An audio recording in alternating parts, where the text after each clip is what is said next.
As reviewers and general enthusiasts, it's easy to become jaded with new releases like the Oneplus 5. You see a few specs and in most cases you make an opinion within the first 5 minutes. Despite what's been said about this phone, and sure it does have its downsides, this phone is going to be absolutely killer for many people. So getting the obvious out of the way, it does look a lot like the iPhone, but there are a number of little details that just add up to what is a great feeling phone with a beautiful horizon line taking center stage. Holding and in usage is actually really comfortable, and you can tell a lot of time was spent getting the contours just right on the back, because more than anything, this phone feels good in the hand. However, it is very slippery, and sure, you can easily solve this with something like a skin, but one of my favorite things was the sandstone back on the original. It's available as a case along with some of the others, and they work really well in giving protection and a nice look, but at the end of the day, it's not really the same.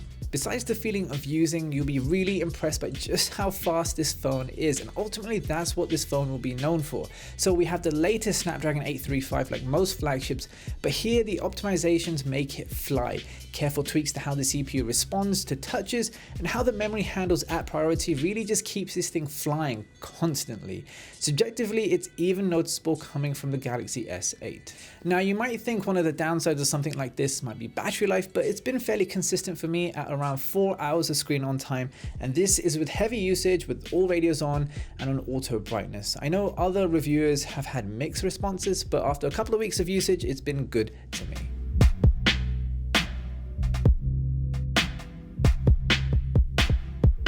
What else has been good is the storage. It's UFS 2.1 and comes standard with 64 gigabytes of storage, which is plenty for most people, but it goes up to 128 gigabytes on the higher end model, which for people like me is awesome. Sure, it doesn't have an expansion slot, but when you have phones like the Pixel with no expansion, this gives the OnePlus 5 a nice balance of specs, because on the flip side, this allows dual SIM to become a standard. I've never really cared about dual SIM, but having just moved to Canada last week, I am incredibly grateful for this. So overall, there is a lot to like here.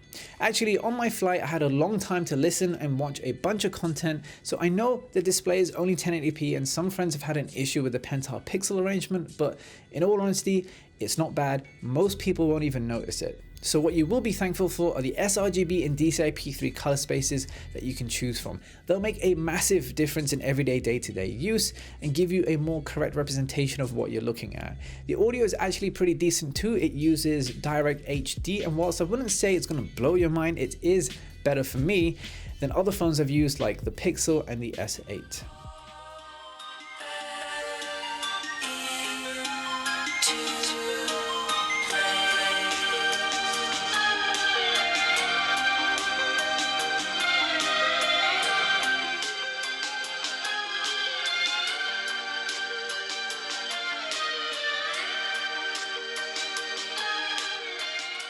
So I don't think there is a so-called flagship out there that's offering this kind of experience at this slightly more expensive price. If you have major expectations, then the only thing that's going to let you down is the camera. Now, subjectively, the camera is fantastic. I actually think it's pretty good in daylight use. It's just not as good as the hype that OnePlus were making. The overall clarity, dynamic range, colors, and most of all, low light performance just can't match the other flagships it's trying to chase. So there's a lot to love and also hate about this phone depending on who you are. Truthfully, there are loads of great budget options out there, but not many that are offering specs like this in a package that's essentially stock Android. It's still great value for money, and if anything, this also makes the 3T a great option for those that don't want to spend the money. That's it, I'm done. Take it easy, and I will see you soon.